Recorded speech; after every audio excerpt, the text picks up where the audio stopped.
Hello students. Last class में हमने तटस्थता वक्र विश्लेषण और उपयोगिता विश्लेषण के बीच में तुलना इस हेडिंग को पढ़ा था। Comparison between utility analysis and indifference curve analysis, ये हेडिंग हमने शुरू किया था और उसमें हमने इंडिफरेंस कर्व एनालिसिस और यूटिलिटी एनालिसिस, इन दोनों में क्या सिमिलैरिटीज़ हैं, क्या समानताएं हैं, ये हमने पढ़ा था।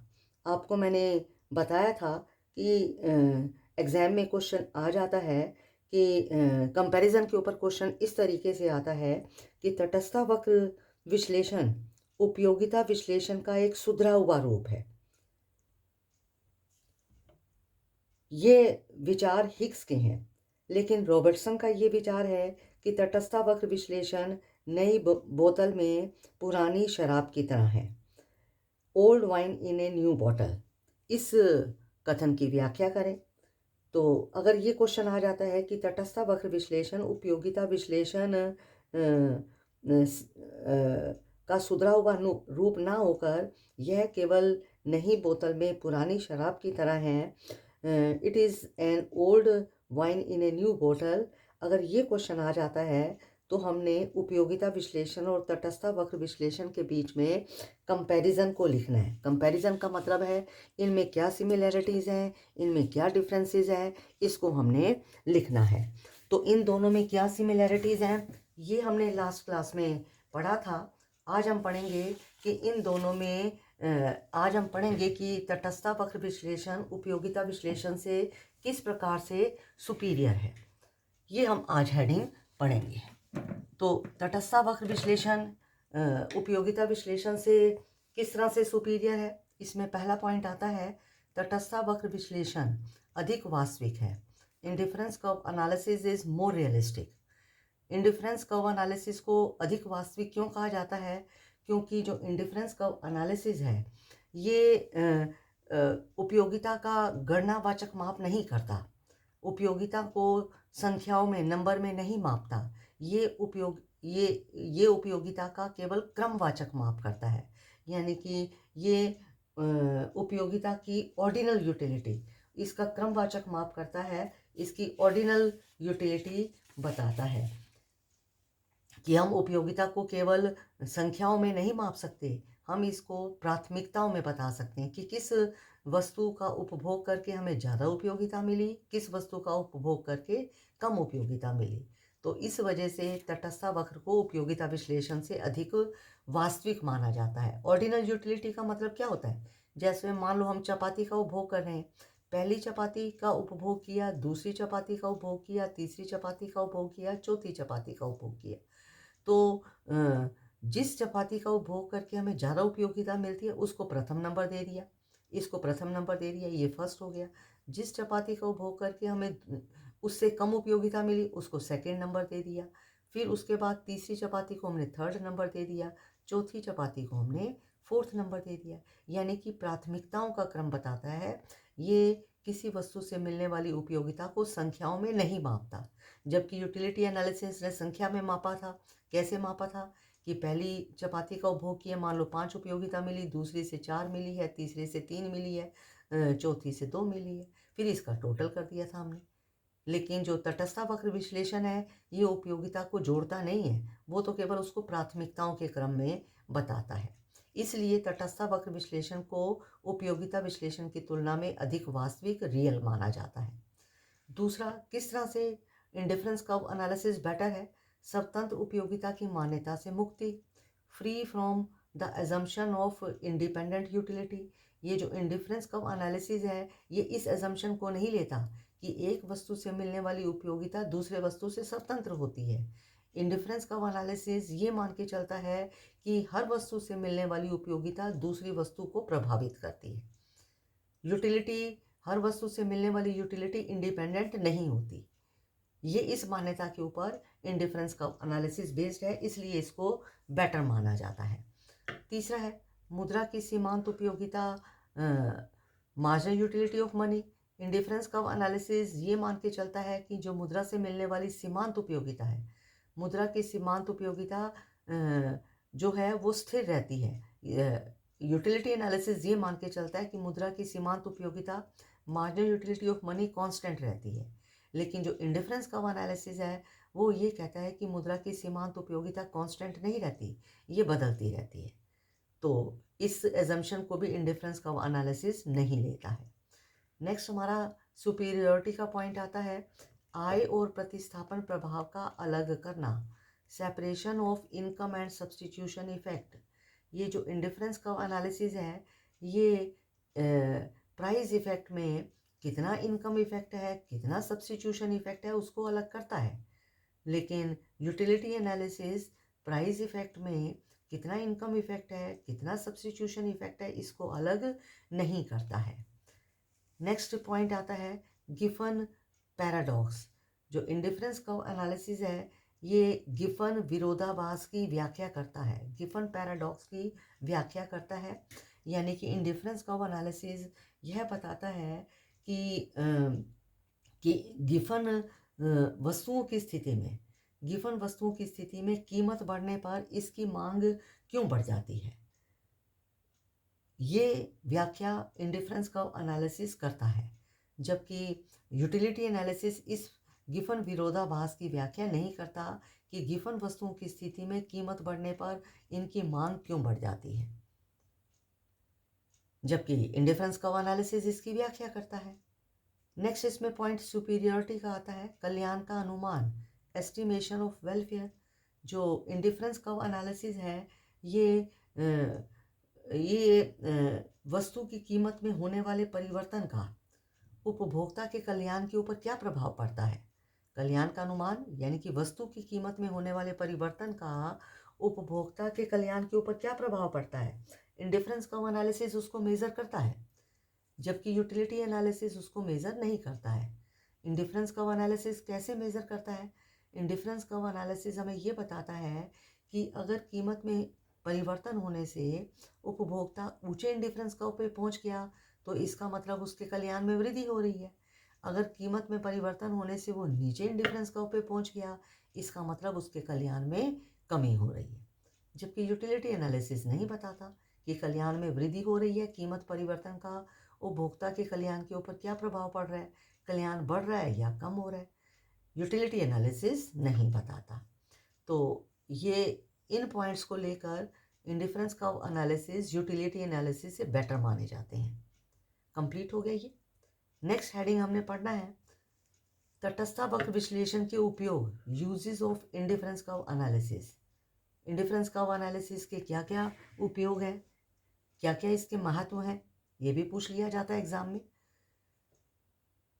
पहला है इसका उपभोग के क्षेत्र में, in the field of consumption. तटस्था वक्रों का उपभोग के क्षेत्र में क्या महत्व है, उपभोग के क्षेत्र में in the field of consumption तो कंज्यूमर आते हैं। इंडिफरेंस कर्व ये बताता है कि कंज्यूमर इक्विलिब्रियम की स्टेज के ऊपर कब होगा, कंज्यूमर को अधिकतम संतुष्टि कब मिलेगी, इंडिफरेंस कर्व एनालिसिस बताता है। इंडिफरेंस कर्व एनालिसिस ये बताता है कि जहाँ पर कीमत रेखा इंडिफरेंस कर्व को स्पर्श करेगी और जहाँ पर इंडिफरेंस कर्व मूल बिंदु के उन्तोदर होगा, जहाँ इंडिफरेंस कर्व मूल बिंदु के उन्तोदर होगा वो इक्विलिब्रियम का पॉइंट होगा, वहाँ पर उपभोक्ता को अधिकतम संतुष्टि मिलेगी। क्या बताया, जहाँ पर कीमत रेखा तटस्था वक्र को स्पर्श करेगी और इंडिफरेंस कर्व मूल बिंदु के उन्तोदर होगा। ये आपने पहले भी पढ़ा है। एक कंज्यूमर इक्विलिब्रियम की स्टेज पर कब होगा, मान लो ये कीमत रेखा है, ये इसके ऊपर हमने इंडिफरेंस कर्व बना दिया, जहाँ पर कीमत रेखा, ये कीमत रेखा है, जहाँ कीमत रेखा इंडिफरेंस कर्व को टच करेगी वो इक्विलिब्रियम का पॉइंट होगा। ये हमें तटस्था वक्र विश्लेषण बताता है। दूसरा है उपभोक्ता की बचत यानी कि consumer equilibrium. Indifference curve analysis उपयोगिता का गणनावाचक माप किए बिना यानी कि उपयोगिता को संख्याओं में मापे बिना ये बताता है कि उपभोक्ता की बचत कितनी होगी। उपभोक्ता की बचत हम कैसे निकालते हैं, एक उपभोक्ता किसी वस्तु के लिए जो कीमत देने के लिए तैयार है और वास्तव में वो उस वस्तु की जो कीमत देता है उसका जो अंतर होता है वो कंज्यूमर सरप्लस होता है। मान लो एक उपभोक्ता किसी वस्तु के लिए 50 रुपये देने के लिए तैयार है, लेकिन वास्तव में वो उस वस्तु की कीमत जो दे रहा है वो 30 रुपये दे रहा है, तो जो 20 रुपये है ये क्या कहलाएगा, ये कंज्यूमर सरप्लस कहलाएगा। तो इंडिफरेंस कर्व एनालिसिस उपयोगिता को संख्याओं में मापे बिना कंज्यूमर सरप्लस को कैलकुलेट कर लेता है। तीसरा आता है मांग की पूर्ण व्याख्या, complete explanation of demand. Indifference curve analysis मांग की पूर्ण व्याख्या करता है। मांग की पूर्ण रूप से व्याख्या कैसे करता है कि इंडिफरेंस कर्व एनालिसिस ये बताता है कि प्राइस इफेक्ट में कितना इनकम इफेक्ट है, कितना सब्स्टिट्यूशन इफेक्ट है, इंडिफरेंस कर्व एनालिसिस बताता है। ठीक है। दूसरा, indifference curve analysis given goods की सिचुएशन में भी यह बताता है कि डिमांड कर्व ऊपर की तरफ शिफ्ट क्यों हो जाता है, लेफ्ट से राइट की तरफ क्यों शिफ्ट हो जाता है। वैसे डिमांड कर्व कैसे होता है, डिमांड कर्व नीचे से ऊपर की तरफ होता है, ऊपर से नीचे की तरफ होता है। लेकिन गिवन गुड्स की सिचुएशन में डिमांड कर्व क्या होता है, डिमांड कर्व नीचे से ऊपर की तरफ शिफ्ट हो जाता है। तो नीचे से ऊपर की तरफ क्यों शिफ्ट होता है, ये इंडिफरेंस कर्व एनालिसिस एक्सप्लेन करता है। तो इस तरह से मांग की पूर्ण रूप से व्याख्या इंडिफरेंस कर्व एनालिसिस करता है। नेक्स्ट इसमें पॉइंट आता है उत्पादन के क्षेत्र में, in the field of production. उत्पादन के क्षेत्र में उत्पादन के क्षेत्र में उत्पादक आएगा। उत्पादक संतुलन की स्थिति में कब होगा, इंडिफरेंस कर्व एनालिसिस से हमें पता चलता है। कैसे, एक उत्पादक संतुलन की स्थिति में कैसे होगा, जहाँ पर आइसो कॉस्ट लाइन, ये आपने डायग्राम पढ़ा था, ये हमारी क्या है, आइसो कॉस्ट लाइन। उत्पादन के क्षेत्र में उत्पादक आते हैं, ये आइसो कॉस्ट लाइन है। और ये क्या है, ये आइसोक्वेंट कर्व है। ठीक है, आई क्यू है। आइसोक्वेंट कर्व को ही तटस्थ वक्र विश्लेषण में इंडिफरेंस कर्व कहा जाता है। ठीक है, आइसोक्वेंट कर्व इंडिफरेंस कर्व का, ये आइसोक्वेंट कर्व है। आइसोक्वेंट कर्व इंडिफरेंस कर्व का दूसरा रूप है। उत्पादन के क्षेत्र में इसको आइसोक्वेंट कर्व कहा जाता है, और पहले वाले चैप्टर में आपने पढ़ा, इसको इंडिफरेंस कर्व कहा जाता है। ठीक है, तो जहाँ पर आइसोक्वेंट कर्व इस आइसोकॉस्ट लाइन को टच करेगा, वहाँ पर कंज्यूमर इक्विलिब्रियम की स्टेज में होगा। तो उत्पादन के क्षेत्र में उत्पादक संतुलन की स्थिति में कब होगा, ये भी हमें इंडिफरेंस कर्व के माध्यम से हमें पता चलता है। नेक्स्ट हमारा पॉइंट आता है विनिमय के क्षेत्र में, in the field of exchange. विनिमय के क्षेत्र का क्या मतलब है, विनिमय का मतलब है उपभोक्ता एक वस्तु की जगह दूसरे वस्तु को एक्सचेंज करेगा। एक उपभोक्ता को एक वस्तु की जगह दूसरी वस्तु कब तक एक्सचेंज करनी चाहिए कि उसको अधिकतम संतुष्टि प्राप्त हो, ये हमें इंडिफरेंस का बताता है कि एक उपभोक्ता एक वस्तु की जगह दूसरी वस्तु का कब तक एक्सचेंज करे। मान लो एक उपभोक्ता राइस कम पसंद करता है और वीट ज़्यादा पसंद करता है। राशन में राइस भी मिलता है, वीट भी मिलता है। ठीक है, लेकिन दूसरा उपभोक्ता राइस कम पसंद करता है, वीट ज़्यादा पसंद कर रहा है, लेकिन दूसरा उपभोक्ता जो वीट कम पसंद कर रहा है, राइस ज़्यादा पसंद कर रहा है। ठीक है, तो जो दोनों उपभोक्ता हैं वो क्या करेंगे, वीट की जगह राइस की जगह वीट का एक्सचेंज करेंगे। राइस की जगह वीट और वीट की जगह राइस का एक्सचेंज वो कब तक करें कि उनको अधिकतम संतुष्टि प्राप्त हो।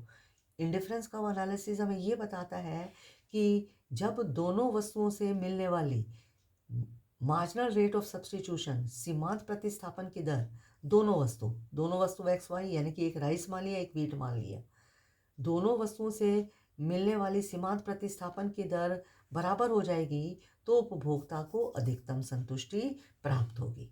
ये हमें तटस्थ वक्र विश्लेषण बताता है। यानी कि राइस की जगह वीट और वीट की जगह राइस तब तक एक्सचेंज करें जब तक दोनों वस्तुओं से मिलने वाली सीमांत प्रतिस्थापन की दर, मार्जिनल रेट ऑफ सब्स्टिट्यूशन, बराबर ना हो जाए।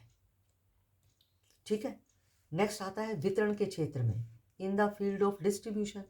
वितरण के क्षेत्र में तटस्थ वक्र विश्लेषण ये बताता है कि लेबर का सप्लाई कर्व पीछे की तरफ क्यों मुड़ जाता है। Why supply curve of labour is backward sloping. जैसे मान लो ये लेबर का सप्लाई कर्व क्या होता है, कई बार पीछे की तरफ मुड़ जाता है। एक्स एक्सिस पर हमने ली लेबर और यहाँ पर हमने ली वेजेस।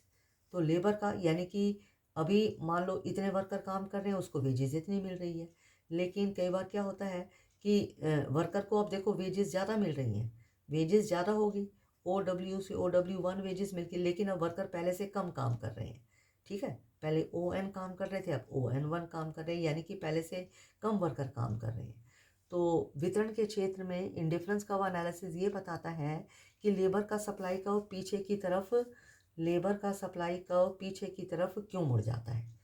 इंडिफरेंस कर्व एनालिसिस हमें ये बताता है कि लेबर का सप्लाई कर्व पीछे की तरफ इसलिए मुड़ जाता है क्योंकि लेबर कई बार जब उसके पास पैसा बढ़ जाता है तो वो काम करने की बजाय आराम करना पसंद करता है, उसको अब पैसे की ज़रूरत नहीं है, वो काम करने की बजाय आराम करना पसंद करता है। ज़्यादा वेजेस मिल रही है, फिर भी कम वर्कर काम कर रहे हैं, क्योंकि वो काम नहीं करना चाहता, अब वो आराम करना चाहता है। इसलिए लेबर का सप्लाई कर्व पीछे की तरफ, ये सप्लाई कर्व है, पीछे की तरफ मुड़ गया। तो वितरण के क्षेत्र में इंडिफरेंस कर्व एनालिसिस ये बताता है कि सप्लाई कर्व पीछे की तरफ क्यों मुड़ता है। नेक्स्ट हमारा पॉइंट आता है कीमत सूचकांक में होने वाले परिवर्तन का प्रभाव, effect of change in price index. तो कीमत में होने वाले परिवर्तन का उपभोक्ता के संतुलन के ऊपर क्या प्रभाव पड़ता है, ये भी हमें इंडिफरेंस कर्व एनालिसिस बताता है। इंडिफरेंस कर्व एनालिसिस हमें ये बताता है कि कीमत में परिवर्तन होने से अगर कंज्यूमर ऊंचे इंडिफरेंस कर्व पे पहुंच गया तो इसका मतलब उसका कल्याण, उसका वेलफेयर बढ़ रहा है। अगर वो नीचे इंडिफरेंस कर्व पे पहुंच गया तो इसका मतलब उसके कल्याण में कमी आ रही है। इसी तरह से सरकारी नीतियों का आर्थिक कल्याण पर प्रभाव, effect of government policy on economic welfare. सरकार की नीतियों का आर्थिक कल्याण के ऊपर क्या प्रभाव पड़ता है, ये भी हमें इंडिफरेंस कर्व एनालिसिस से पता चलता है। कैसे पता चलेगा, अगर सरकार की नीतियों से उपभोक्ता नीचे इंडिफरेंस कर्व के ऊपर आ गया तो इसका मतलब उसका आर्थिक कल्याण के ऊपर, उसके वेलफेयर के ऊपर बुरा प्रभाव पड़ रहा है। और अगर सरकार की नीतियों में होने वाले परिवर्तन से वो ऊंचे इंडिफरेंस कर्व पे पहुंच गया, इसका मतलब उसका इकोनॉमिक वेलफेयर बढ़ रहा है। ठीक है, तो ये बातें हमने पढ़ी इसमें। इससे हमें ये पता चलता है, इससे ये सभी पॉइंट्स हमें ये बताते हैं कि इंडिफरेंस कर्व एनालिसिस की क्या इंपॉर्टेंस है। तो इंपॉर्टेंस के पॉइंट हमारे कंप्लीट हो गए। नेक्स्ट हमारा हेडिंग आता है आलोचना। इंडिफरेंस कर्व एनालिसिस की भी कुछ अर्थशास्त्रियों ने आलोचना की है। आलोचना में पहला पॉइंट क्या लिखा है, अवास्तविक मान्यताएं, अनरियलिस्टिक अजम्पशन।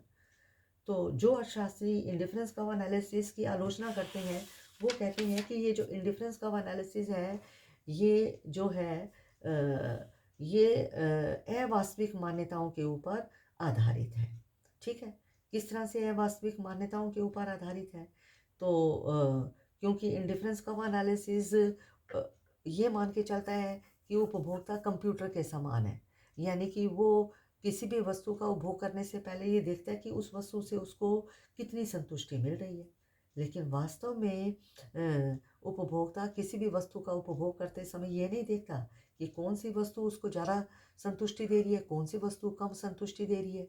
वो तो फैशन से प्रभावित होकर, रुचि से प्रभावित होकर कम संतुष्टि देने वाली वस्तुओं को भी कई बार अधिक खरीद लेता है। तो ये मान्यता कि उपभोक्ता कंप्यूटर की तरह है, जो वस्तु उसको ज़्यादा उपयोगिता देती है उसका उपभोग पहले करता है, तो ये मान्यता गलत है। दूसरा है जटिल विश्लेषण, complex analysis. Indifference curve analysis को जटिल विश्लेषण क्यों माना जाता है, क्योंकि ये तो केवल दो वस्तुओं के कॉम्बिनेशंस को लेकर चलता है और बताता है कि उपभोक्ता को संतुष्टि अधिक मिलेगी या कम मिलेगी, जबकि वास्तविक जीवन में व्यक्ति केवल दो वस्तुओं को थोड़ी उपभोग करता है। वास्तविक जीवन में तो व्यक्ति दो से ज़्यादा वस्तुओं का उपभोग करता है। अगर हम दो से ज़्यादा वस्तुओं का उपभोग करें तो उसको तो हम डायग्राम में रिप्रेजेंट ही नहीं कर सकते। तो इसलिए इस विश्लेषण को जटिल विश्लेषण कहा गया है। दो के बाद हम तीसरी वस्तु, चौथी वस्तु कहाँ दिखाएंगे, वो हम नहीं दिखा सकते, या पांचवी छठवीं कहाँ दिखाएंगे। मान लो तीसरी इधर दिखा दी, चौथी ऊपर दिखा दी, तो पांचवी छठवीं कहाँ दिखाएंगे, नहीं दिखा सकते। तो इसलिए इस विश्लेषण को इसकी आलोचना करते हुए कहा कि ये केवल दो वस्तुओं का ही अध्ययन करता है, दो से ज़्यादा वस्तुओं का अध्ययन नहीं करता है। तीसरी इसकी आलोचना में कहा गया है कि तटस्थता का आधार, बेसिस ऑफ इंडिफरेंस, तटस्थता वक्र विश्लेषण इस मान्यता के ऊपर आधारित है कि उपभोक्ता को पता है कि वो कौन से वस्तु के संयोगों का उपभोग करे कि उसको अधिकतम संतुष्टि मिलेगी या संतुष्टि का स्तर उसका समान होगा। तटस्था वक्र विश्लेषण इस मान्यता के ऊपर आधारित है कि उपभोक्ता दो वस्तु के कौन से संयोग ले जो उसको समान संतुष्टि देंगे। लेकिन आलोचकों ने आलोचना करते हुए कहा, कई बार मान लो जैसे ये इंडिफरेंस कर्व है, इसके ऊपर पॉइंट बहुत नज़दीक नज़दीक हैं, तो ए कॉम्बिनेशन से मिलने वाली संतुष्टि, ठीक है, या बी कॉम्बिनेशन से मिलने वाली संतुष्टि में कितना अंतर है। कई बार अंतर इतना कम होता है हम उसको माप ही नहीं सकते। कई बार जैसे सी है, सी से मिलने वाली उपयोगिता और इस संयोग से मिलने वाली उपयोगिता को माप ही नहीं सकते क्योंकि ए बी सी डी ये संयोग बहुत नज़दीक नज़दीक है। तो इनसे मिलने वाली संतुष्टि समान है या नहीं है, कई बार इनको मापना बहुत कठिन हो जाता है, इसलिए भी इसकी आलोचना कर दी गई है।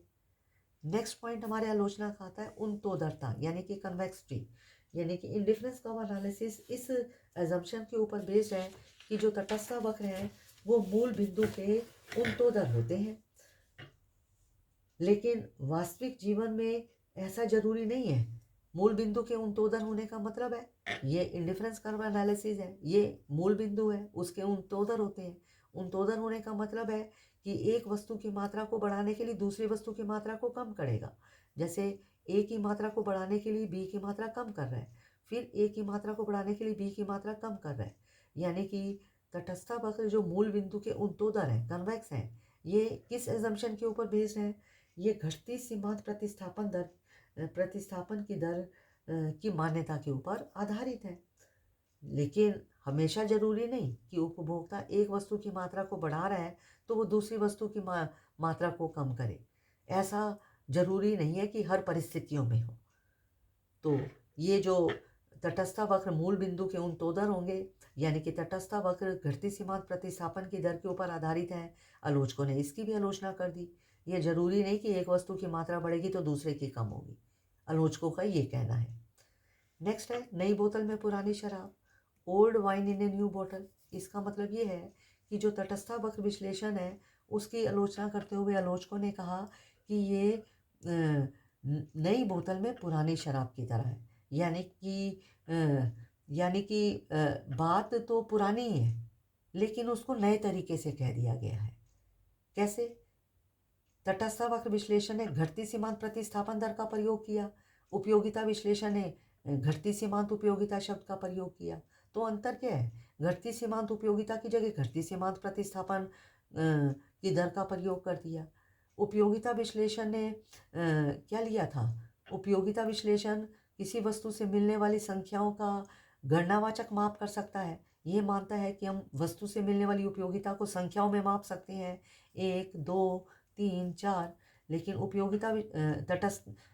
उपयोगिता विश्लेषण लेता है, लेकिन तटस्थ वक्र विश्लेषण उसको संख्याओं में ना माप कर उसको क्या से मापता है? उसका क्रमवाचक माप करता है, यानी कि फर्स्ट, सेकंड, थर्ड, ये क्रमवाचक बताता है, क्रमवाचक माप करता है। उपयोगिता विश्लेषण गणनावाचक माप करता है, ये क्रमवाचक माप करता है। यानी कि 1 की जगह फर्स्ट लिख दिया, 2 की जगह सेकंड लिख दिया, 3 की जगह थर्ड लिख दिया, ये अंतर है। तो आलोचक इसकी आलोचना करते हुए कहते हैं कि ये जो इंडिफरेंस कर्व एनालिसिस है ये कोई नई बात नहीं है, ये बात पुरानी है, उसको नए तरीके से पेश किया गया है। नेक्स्ट हमारा आता है हास्यप्रद संयोग यानी कि लाफेबल कॉम्बिनेशन। कई बार हम जब दो वस्तुओं के कॉम्बिनेशन लेते हैं वो कई बार बहुत ही हास्यप्रद बन जाते हैं। मान लो एक उपभोक्ता के पास 10 जोड़ी जूते की हैं और केवल 2 कमीज़ है। अगर ये कॉम्बिनेशन ले तो ये बड़ा हास्यप्रद संयोग बन जाता है। तो कई बार ऐसे कॉम्बिनेशन बन जाते हैं जिसको हमें देखकर बहुत ही हंसी आती है। नेक्स्ट है अधिकतम संतुष्टि की अवास्तविक मान्यता, unrealistic assumption of maximum utility. Indifference curve analysis इस मान्यता के ऊपर आधारित है कि उपभोक्ता विचारवान है, वो अपनी आय से अधिकतम संतुष्टि प्राप्त करना चाहेगा।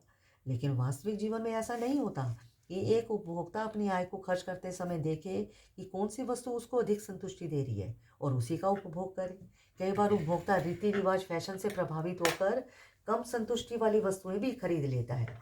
तो ये मान्यता लेना कि उपभोक्ता अपनी आय से अधिकतम संतुष्टि प्राप्त करने के लिए उन्हीं वस्तुओं का खरीदेगा जो उसको अधिकतम संतुष्टि देते हैं। वास्तव में ऐसा नहीं होता। उपभोक्ता कई बार कम संतुष्टि वाली वस्तु भी खरीद लेता है, क्योंकि खरीदते समय वो उसकी खरीद रुचि से भी प्रभावित होती है, फैशन से भी प्रभावित होती है, और कई बार वो कम संतुष्टि वाली वस्तुओं को भी खरीद लेता है। लास्ट इसमें आलोचना आती है अव्यवहारिक, यानी कि इम्प्रैक्टिकल। ये जो इंडिफरेंस कर्व एनालिसिस है, इसको इम्प्रैक्टिकल क्यों माना गया है? क्योंकि ये मान के चलता है कि वस्तुएं समरूप होंगी, होमोजीनियस होंगी, जबकि वास्तव में वस्तुएं समरूप नहीं होती हैं। वास्तव में वस्तुएं समरूप तो कब होती हैं? जब परफेक्ट कंपटीशन की सिचुएशन हो तो वस्तुएं समरूप होती हैं। एक्चुअल में परफेक्ट कंपटीशन की सिचुएशन नहीं पाई जाती। समरूप वस्तुएं कब होंगी? परफेक्ट कंपटीशन की सिचुएशन में समरूप वस्तुएं होती हैं, होमोजीनियस प्रोडक्ट होते हैं। ठीक है, होमोजीनियस प्रोडक्ट जो होते हैं परफेक्ट कंपटीशन की सिचुएशन में होते हैं, लेकिन एक्चुअल में तो परफेक्ट कंपटीशन की सिचुएशन पाई नहीं जाती। एक्चुअल में कौन सी सिचुएशन पाई जाती है? एक्चुअल में मोनोपोलिस्टिक कंपटीशन की सिचुएशन पाई जाती है। ठीक है, एक्चुअल में मोनोपोलिस्टिक कंपटीशन की सिचुएशन पाई जाती है। ठीक है, और उसमें वस्तुएं समरूप नहीं होती हैं। तो इन बातों को लेकर तटस्थ वक्र विश्लेषण की आलोचना की गई है। इसके साथ ये हमारा चैप्टर कंप्लीट हो जाता है। तो ये आपने याद करना है, और इसके इम्पोर्टेंट क्वेश्चंस की फ़ोटो मैं आपको भेजूंगी।